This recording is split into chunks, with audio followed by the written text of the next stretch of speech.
আসুন ভাইরা আসুন, গরম গরম বিরিয়ানি খেয়ে যান। এত কম টাকা দিয়ে এত ভালো বিরিয়ানি আর কোথাও পাবেন না। মাত্র 50 টাকায় পাচ্ছেন এক প্লেট, একদম দেশি মুরগি দিয়ে বানানো। বাবু, আপনার বিরিয়ানি খেলে প্রশংসা না করে আর পারি না। আজকের বিরিয়ানিটা যা হয়েছে না। কান বাবু কান, পেট ভরে কান, আপনাদের ভালো লাগার জন্যই তো আমার সামান্য একটু প্রচেষ্টা আর কি। এই কাকু, আমার এক বাটি দেন, খাইয়ে দেখি। মানুষের কাছে আপনার বিরিয়ানির সুনাম শুনতে শুনতে কান একদম জ্বালাফালা হইয়া গেছে। বসুন বাবু, এক্ষুনি দিচ্ছি। শুধু এক প্লেট খেয়ে দেখুন, ভালো না লাগলে 1 টাকাও নিব না। আচ্ছা, সেইটাই তো দেখুন। আজকে খাইলে বোঝা যাইব যে আপনার হোটেলে কি অমৃত খাইয়া মানুষ এত লাফায়।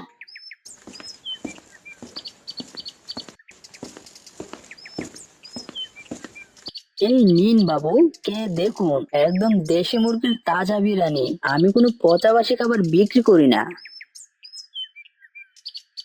বাহ কাকু বাহ, কি সাংঘাতিক! সত্যি তো আপনার বিরিয়ানির কোনো তুলনা চলে না। বিরিয়ানির গন্ধে একেবারে মজে গেছি, সাথে নেশাও হইয়া গেছে। কি যে বলেন, এই সবই হয়েছে শুধু আপনাদের উৎসাহ আর অনুপ্রেরণার জন্যই।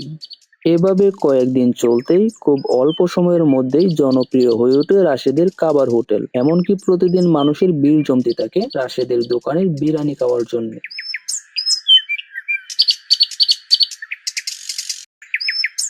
আল্লাহ চাইলে কি না করতে পারে, আমি চিন্তাও করিনি এত তাড়াতাড়ি মানুষের কাছে আমার হোটেলটি এত জনপ্রিয় হয়ে উঠবে। সবই উপরওয়ালার কৃপা। এই দাদা, বরাবরের চেয়ে আমাকে 5 কেজি মুরগি বেশি দিবেন। দোকানে এখন খদ্দেরের ভিড় জমে থাকে। এখন আমার বিরিয়ানির গন্ধ সবার নাকে নাকে পৌঁছে গেছে। বেশি নেন, সমস্যা নেই, তবে দাম কিন্তু আগেরটা দিলে হবে না, মাংসের দাম বেড়েছে। আরে দাম বেড়েছে ওইটা কোনো ব্যাপার না। বেশি দাম দিয়ে কিনে বেশি দামে বিক্রি করব, আমার তো আর লস নেই। তো কেজিতে কত করে বেড়েছে দাদা? এই তো 50 টাকা কেজির মুরগি এখন নিলে একদম 100 টাকা লাগবে।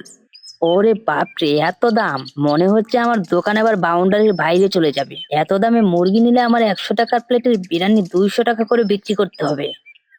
আরে মিয়া, 200 জায়গায় 300 বিক্রি করুন, সমস্যা কি? টাকা তো আর আপনার পকেট থেকে যাবে না, বলবেন মাংসের দাম বেড়েছে।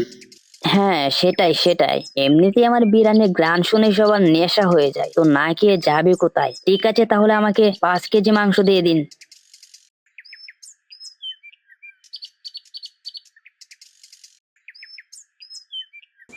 এই খুব টেনশন হচ্ছে, এই হঠাৎ করে দাম বেড়ে যাওয়ায় আমার খদ্দের গুলো আবার হাতছাড়া হয়ে যায় কিনা।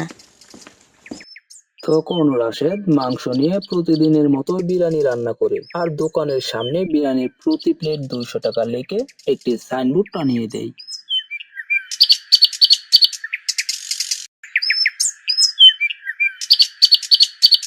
কি ব্যাপার, প্রতিদিন আমার দোকানে খদ্দেরের ভিড় জমে থাকে, অথচ আজকে একজনও আসছে না? দামটা বেশি হয়ে গেল নাকি?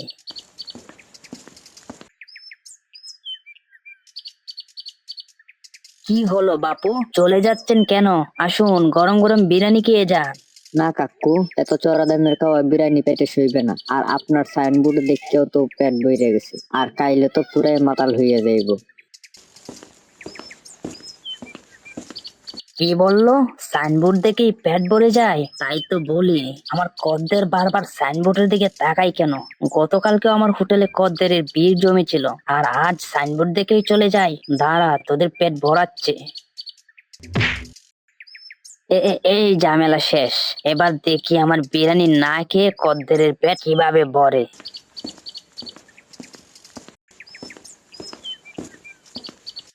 দাদা, আছে নাকি বিরিয়ানি? থাকলে জলদি আমাকে এক প্লেট দিন তো, অনেক কাজ রেখে এসেছি। এই তো সাইনবোর্ড সরাইতেই খদ্দারের দেখা মিলল। বসুন বাবু বসুন, এক্ষুনি দিচ্ছি।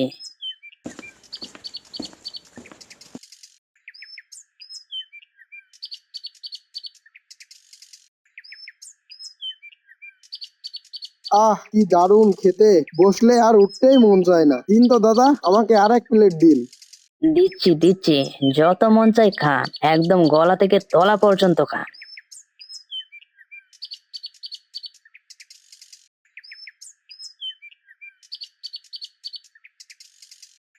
আহ দাদা, যা খেয়েছি না, পেটটা আর মনটা দুটোই ভরেছে। মনে হচ্ছে যেন অমৃত খাচ্ছি। যাক, শুক্রিয়া, আমার চেষ্টা তাহলে সার্থক হয়েছে। আচ্ছা ঠিক আছে দাদা, তাহলে আমি যাই। এই নিন আপনার খাবারের বিল। বাপু, আগের দাম দিলে তো আর হবে না, মাংসের দাম বেড়ে গেছে, তাই আমার বিরিয়ানির দামও বেড়েছে।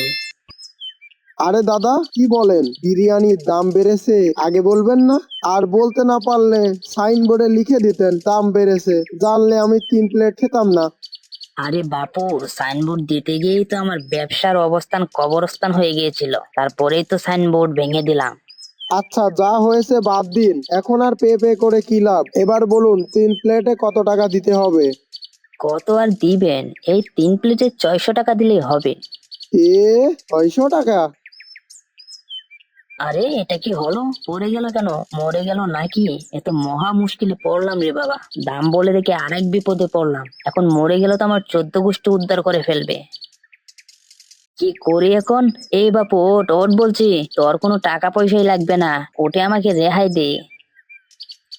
কি, টাকা পয়সা লাগবে না? আপনাকে ধন্যবাদ দাদা, আসলে আমার কিছু হয়নি, এই একটু বেশি খেয়ে ফেলেছিলাম তো, তাই শুয়ে একটু আরাম করে নিলাম। তাহলে আমি এখন যাই। কপাল মনে হয় পড়লো আমার, এই দাম বাড়ার পর থেকে হোটেলে কোনো খদ্দের আসছে না, তারপর আবার একজন দাম শুনে মরার পথে।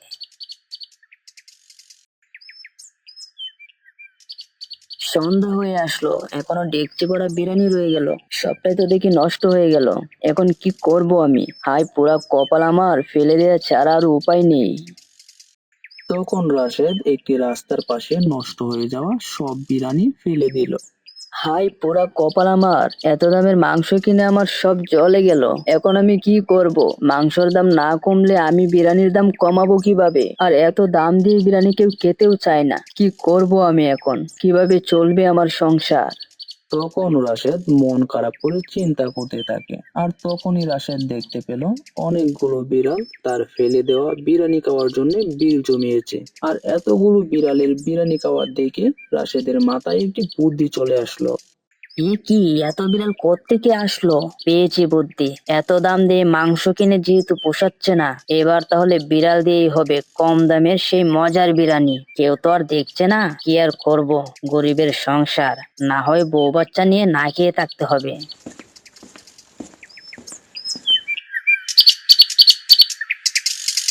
তখন রাশেদ কয়েকটি বিড়াল ধরে খুব সাবধানে বস্তায় ভরে দোকানে নিয়ে যায় আর বিরিয়ানি রান্না করে, আর আগের মতো দাম কম লিখে সাইনবোর্ডটা নিয়ে দেয়। তখন আবার আগের মতোই মানুষ আসতে শুরু করে রাশেদের হোটেলে বিরিয়ানি খাওয়ার জন্য।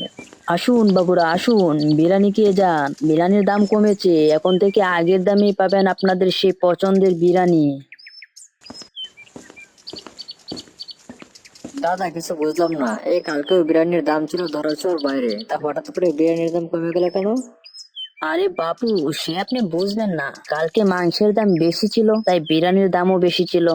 তাহলে আজকে মাংসের দাম কমেছে দাদা? আরে না বাপু, কমেনি, তবে আমার বাড়ির পোষা মুরগি দিয়েই বিরিয়ানি বানিয়েছি, কি আর করবো, আপনাদের পছন্দের বিরিয়ানি, তাই একটু দাম কম করে রেখেছি। এই দাদা, জলদি করে গরম গরম আমারে এক বাটি দেন। ঠিক আছে বাপু, আপনি বসুন, আমি এখনই দিচ্ছি।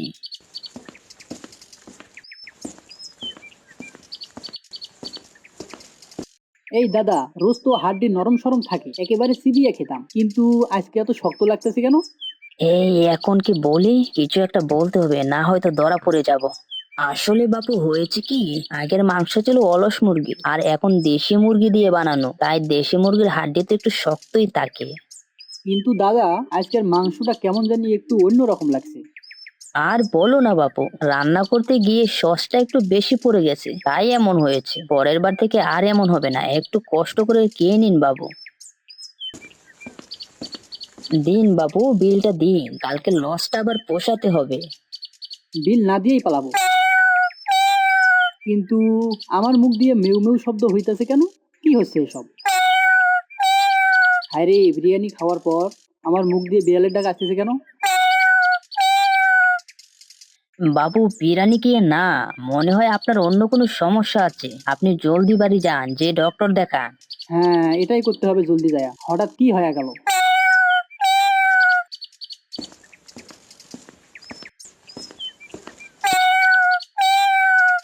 আরে এটাও দেখছি মেও মেও করছে, বিড়ালের অভিশাপ লেগে পড়লো নাকি? এই তো আর এক মুশকিলে পড়লাম রে বাবা। ধরা পড়ার আগে এটাকে দোকান থেকে বের করতে হবে। এই বাপু, বিলটা দিয়ে জলদি দোকান থেকে বের হন, যত সব রোগ নিয়ে আমার দোকানে আসে।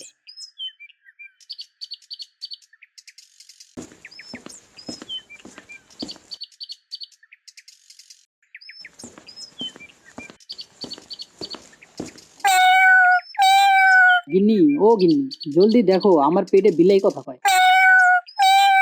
এ কি হইলো আমার? ওগো, তোমার আবার কি হলো? ম্যাও ম্যাও করছো কেন? বিড়াল তোমার পেটে গেল নাকি?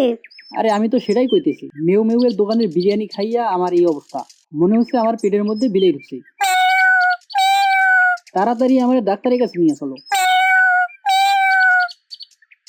তখন হেবা আর তার বউ ডাক্তারের কাছে যেতে লাগলো, আর ডাক্তারের কাছে গিয়ে সব কথা খুলে বলল। আপনারা একদম সঠিক জায়গায় এসেছেন। এমন অনেক রোগী আমার কাছে এসেছে, কারণ এই রোগের চিকিৎসা একমাত্র আমিই করতে পারি, আর কেউ পারে না।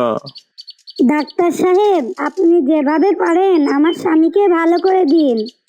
আপনারা দয়া করে একটু অপেক্ষা করুন, আমি ছুরিটা একটু দাঁড় দিয়ে নিয়ে আসি। অনেকদিন হলো কাজ করে না তো, তাই একটু জং পড়ে গেছে। ছুরি কেন সাহেব? ছুরি দিয়া কি হইব? ছুরি দিয়ে আর কি হবে? ছুরি দিয়ে অপারেশন করতে হবে। আপনার যে বড় সমস্যা, অপারেশন ছাড়া কোনোভাবেই হবে না। বউ, আমারে মারার লাইগা আনছো? আমারে নিয়ে চলো, আমার চিকিৎসা করা লাগবে না, আমি এমনিতেই ভালো আছি। আরে একটু ধৈর্য ধরো, এত ভয় পেলে কিভাবে হবে? আরে ভয় পেলে হবে না, এই অপারেশনটা সবাই করতে পারে না। আমি একটু সাহসী, তাই আমি একাই করতে পারি। ও ডাক্তার সাহেব, আমার স্বামীর কি অপারেশন করতে হবে? এটা যেহেতু একটু বড় সমস্যা, তাই গাড় থেকে মাথাটা কেটে আলাদা করলেই মেও মেও বন্ধ হয়ে যাবে, আর কোনোদিনও মেও মেও বলবে না। আপনারা বসুন, আমি ছুরিটা একটু দাঁড় দিই। এই দাঁড়া বলছি, দাঁড়া। চিকিৎসা করবি না তো আসলি কেন? দাঁড়া বলছি, চিকিৎসা না করলে আমার ভিজিটটা দিয়ে যা। ডাক্তার ভাই, মাফ করে দেন, ভুল করে আপনার কাছে চলে আসছি। আমাদের এইবারের মতো মাফ করে দেন ভাই, আমাদের ছাইরা দেন। এই দাঁড়া বলছি, পালাবি কোথায়? ভেতর থেকে আজ বিড়াল বের করে ছাড়বো। দাঁড়া বলছি সময় থাকতে। ওরে বাপরে, ধরা পড়ে গেলাম নাকি? আমার বিড়াল দিয়ে বিরিয়ানির কথা মনে হয় জেনে গেছে, ও তো আমার দিকে আসছে। এবার বুঝি আর রক্ষা নেই। স্যার, আমাকে মাফ করে দিন।